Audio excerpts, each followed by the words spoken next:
Yo, I'm in my good friend's house, Mr. Clarence Eddie Russell, and today is a huge day. Today is a pivotal point in one of my friend's lives, and right now what we're going to do is we're going to share a little insight about where we are, what we're doing, and where we're going. You got a mic. Been living in California since 1999, July 10th. The representation pretty much from the day one that I got here. I got here, like I said, July 10th. I probably started growing my locks about 3 months after that. After I got here, once I got my job, and I've been growing them ever since. And what they represent is the bold move that I made coming from Ohio to California, not really understanding the gravity of it. Yo, what's up? Dave Diggs, back in the Barbers Inc. VIP section. Got my good friend here with me, Mr. Clarence Eddie Russell. Yes, indeed. Today, we're gonna cut off his dreads. We're gonna cut off 15 years worth. Absolutely. It's a long time of dreads growing right here. So I get a lot of questions about how do you cut off locks, how much hair you can save, what's the process. So cutting off locks is actually a two-step process, 2 or 3. The first thing we're gonna do is we're gonna cut off the locks with shears. The next thing we're gonna do is we're gonna relax his hair with a warm hot towel to get his hair to lay down evenly, and then I'm gonna give him a haircut. What kind of haircut do you want today? I'm gonna go with a taper fro. So he wants a curly taper. His hair is already naturally pretty curly, so we're gonna get right into this. Hope you enjoy. So the first thing we're gonna do is I'm gonna take Clarence's dreads and I'm gonna start to untwist them. The goal today is to save as much hair as possible. So I can see he actually has about 1.5 inches of hair that's not yet locked in. So I'm gonna go through his dreads one by one, and I'm gonna cut them, leaving as much unlocked hair as possible.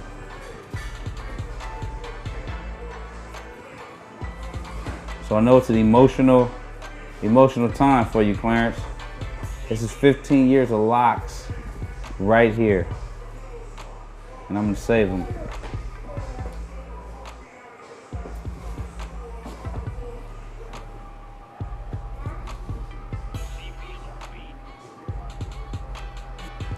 As you notice, when I lift the dread, I untwist it to see where it's locked in. And after I find it, cut it. Can I rush through it and cut them all at once? Of course. But doing that won't allow us to leave the amount of hair we're trying to leave. I don't want Clarence to leave here with the fresh Michael Jordan haircut. We could do that. I could take clippers and put a 1 on it, give him the Jay-Z, but we don't want to do that either. I'm gonna try to leave him with a nice business curly top taper.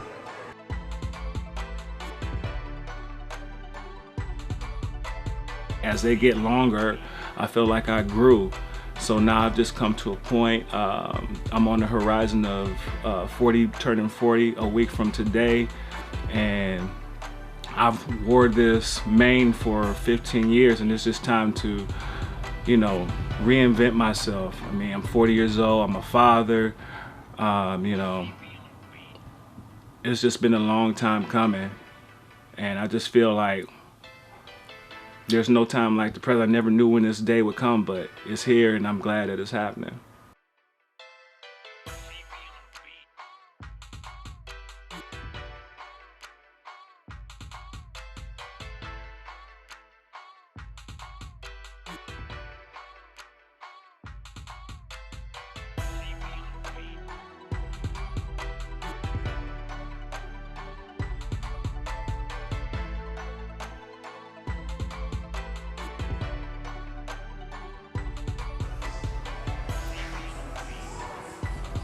Last one.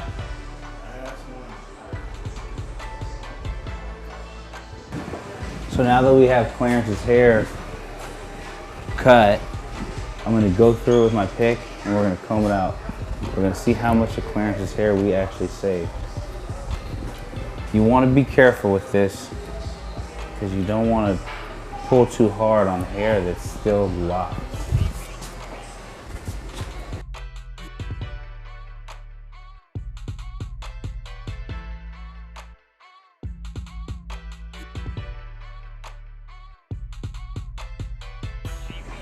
Now when you find hair that's still locked,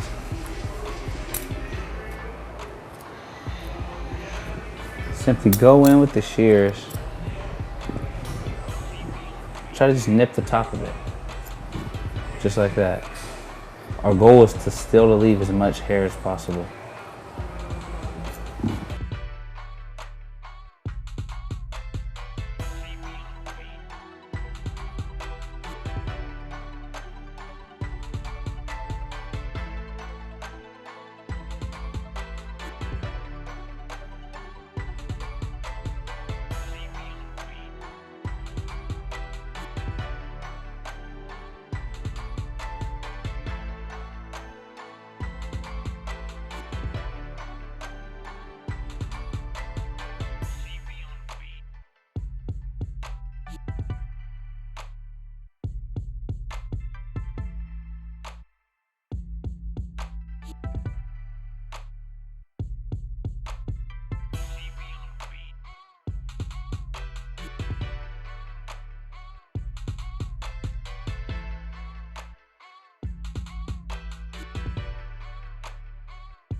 So I put on the #1 detachable blade on my Andy's VGRs.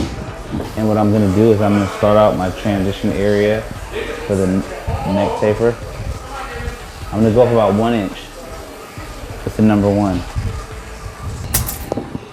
The motion I always use when blending is the clipper. The motion I always use when blending is the clipper is gonna come up and off the scalp in a circular motion. So that's the motion I'm using.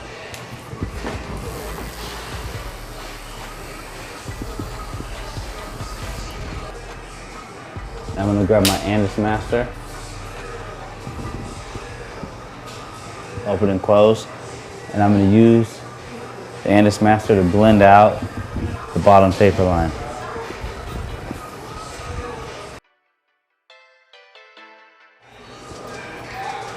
Now whenever you're blending, you're going to use 3 teeth on the left or 3 teeth on the right.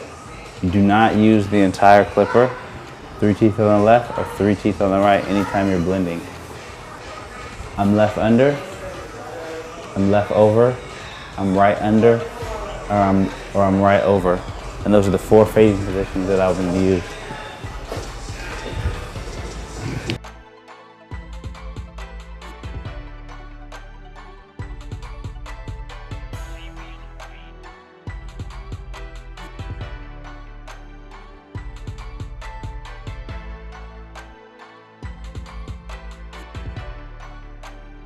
So I got my 0 clip. I'm gonna put my 0 clip on the master, and now I'm gonna blend out the next weight line.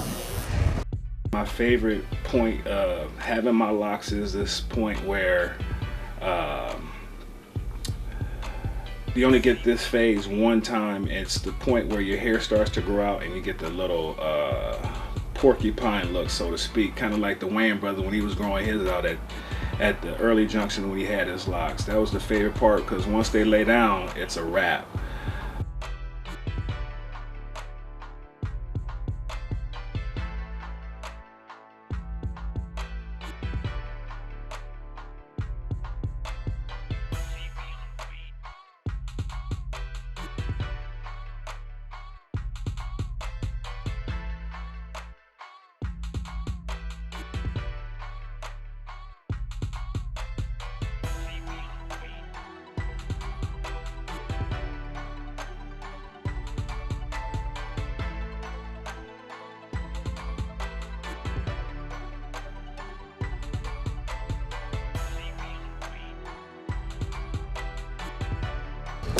So now I'm gonna leave the 0 on, but with this clip, I'm gonna go with the grain.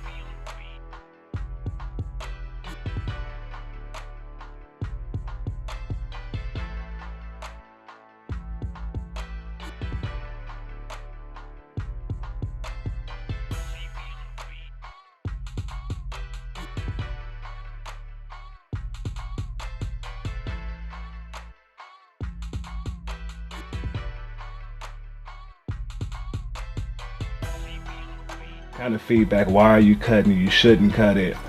And I guess in the midst of listening to it all, it just reiterated or kind of backed up the fact that it gives me all the more reason to cut it, just to break these norms that people have in their head about me, so to speak, because you get preconceived notions.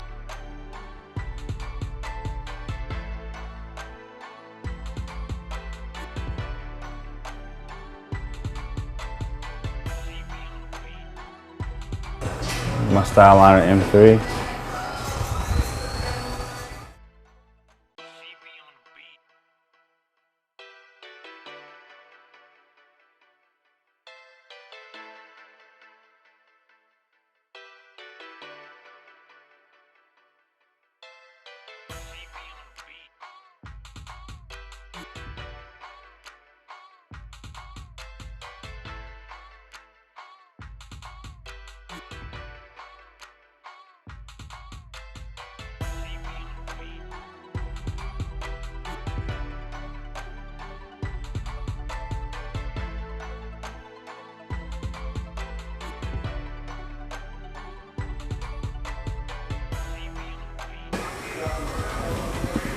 Got my style liner M3s. This is my favorite clipper for balding.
I'm gonna go with the grain to get this ridge right here.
So you might have clients and check the consistency of their beard. You have certain areas that are heavier than others. Generally around the goatee and mustache region, clients tend to be full and sometimes a little patchy in the cheek area. So what I'm doing is I have the detachable one guard on. I'm gonna go against the grain on the mustache and then the chin area and the goatee area. Then with the same one, I'm gonna kind of go with the grain on the cheeks. What that's gonna do is that's gonna leave the cheeks full and that's gonna even out the mustache with the cheeks.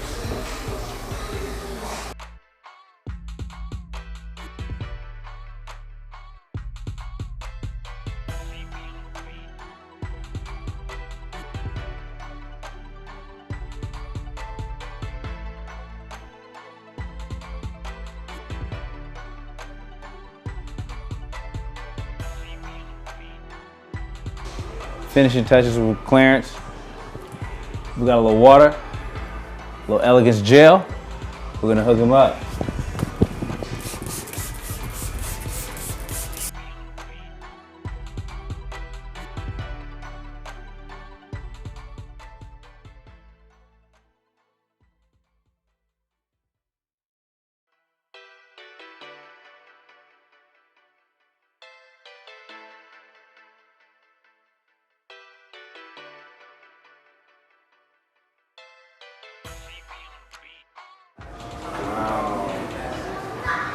The curls is in there, the taper is in there, the beard is razored in. I think we got a touchdown.